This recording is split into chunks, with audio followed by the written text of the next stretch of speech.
Now, governments could raise up to $250 billion annually if they impose a global tax on billionaires. That's according to the latest report from independent research group, the EU Tax Observatory. It says that billionaires currently pay less personal tax than taxpayers of more modest means because they can park their wealth in shell companies as a way to avoid income tax. They claim that a billionaire tax could raise financing for the energy transition and pay off debt racked up during the pandemic. Well, we can now speak to Gabriel Zucman, who's one of the authors of the EU Tax Observatory's report. Thanks a lot for being with us. I guess we should start with the issue of why billionaires are paying so little compared to their wealth in tax. Yes, indeed, that's one of the main findings of the report. When you look at global billionaires, their tax payments, individual income tax plus wealth taxes when they exist, add up to only 0 to 0.5% of their wealth, very little.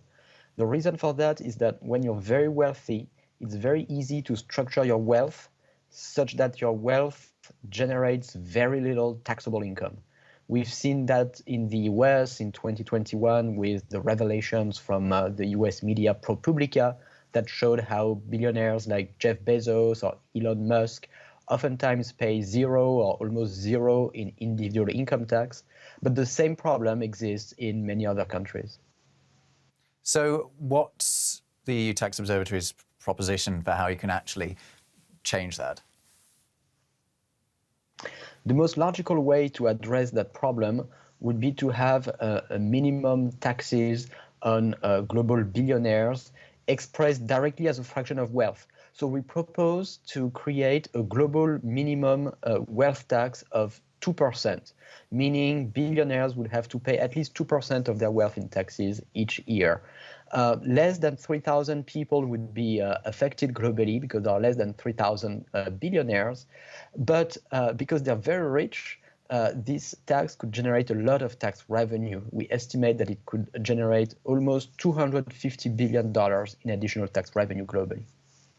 Why a wealth tax rather than an income tax like everyone else is paying? Because for very rich people, the notion of income is not very well defined. They can structure their wealth such as to report very little income. But the notion of wealth, on the contrary, is very well defined. If you're a billionaire, it means that the total market value of your assets, net of your debts, is more than $1 billion or 1 billion euros. That's why, and it's critically important, a minimum tax on billionaires should be expressed as a fraction of wealth. One of the big issues with calculating wealth is that it's all over the place. And this is one of the reasons why it can be so difficult to tax people in a sort of global sense. So how do you go about actually assessing someone's wealth and making sure that they are paying the right level of tax? It's actually not so complicated, especially for the wealthiest people, because their wealth primarily originates from owning shares in companies. When the companies are listed on the stock market, then they have a very clear market value and everybody can know exactly, every minute what's the market value of their wealth. For big private, meaning unlisted companies, it's relatively easy to value those firms by looking at their sales, their capital, their employment, and using the valuation multiples of comparable listed firms. So it can be done. And it's, in fact, in my view, easier to measure wealth for the truly wealthy than to measure income. But I suppose what I want to get down to is how realistic this proposal actually is. I mean, if we look at the global minimum corporate tax, for example, yes, 140 countries have said that they're up for it. But as it's been moving through that process, it's been watered down somewhat. And it's become a struggle. It started off as a struggle. I mean, why do you think your tax is any more realistic? So first of all, it's important to acknowledge that we know that global coordinated minimum tax rates are possible because in 2021, more than 140 countries agreed on a minimum tax of 15% for multinational companies.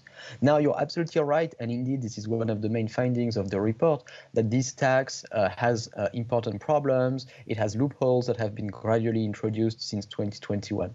That's why we think it's important to explain how a minimum tax on billionaires should work.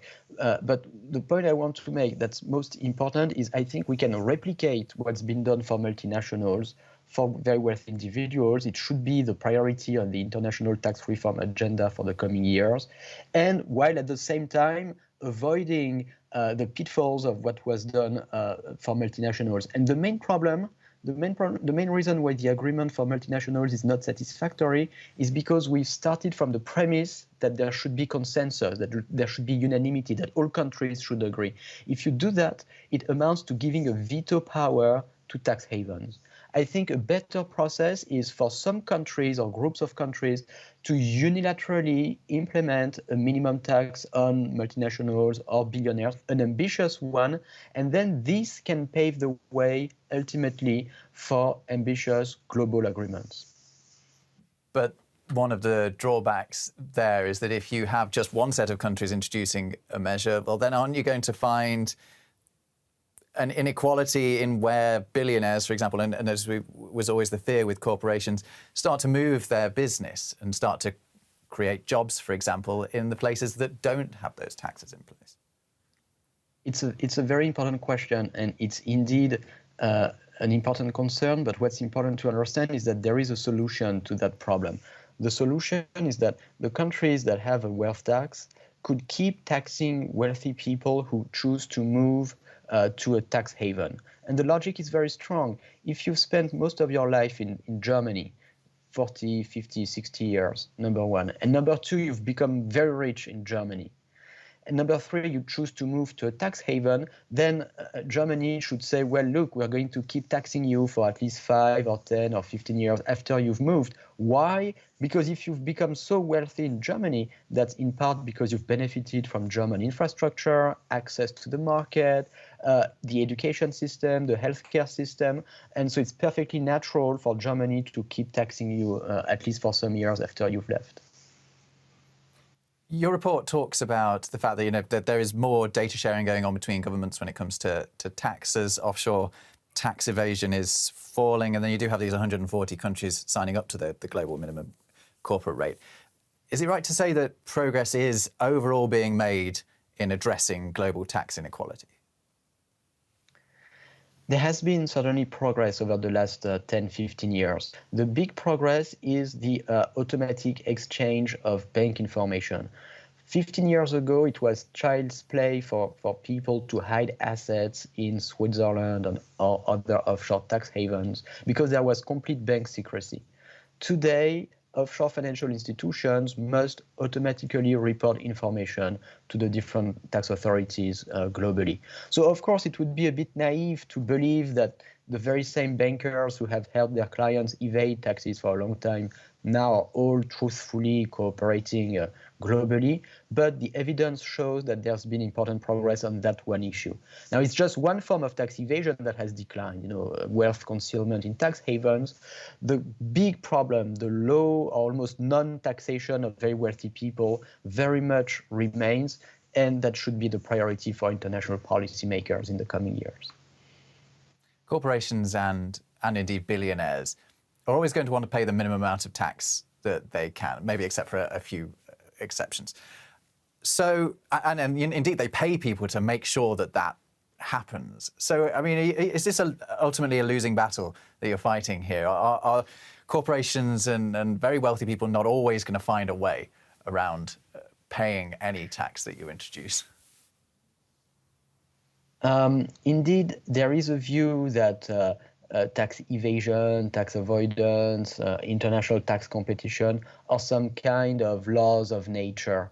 But that view ultimately is wrong. We see with the case of the automatic exchange of bank information that real progress can be made in just a few years, that forms of international cooperation that were deemed utopian 15 years ago can materialize in a short period of time. I remember 15 years ago, people said, look, bank secrecy in Switzerland, it will always be there because, if Swiss bankers want to do that, if Switzerland wants to have strict bank secrecy laws, what can we do? It's just a law of nature. We can't do anything about that. I'm more optimistic because when you look at history, you see that change happens and change will keep happening in the future. OK, Gabriel Zucman from the EU Tax Observatory. It's been very interesting hearing what you have to say. Thank you. Thank you so much.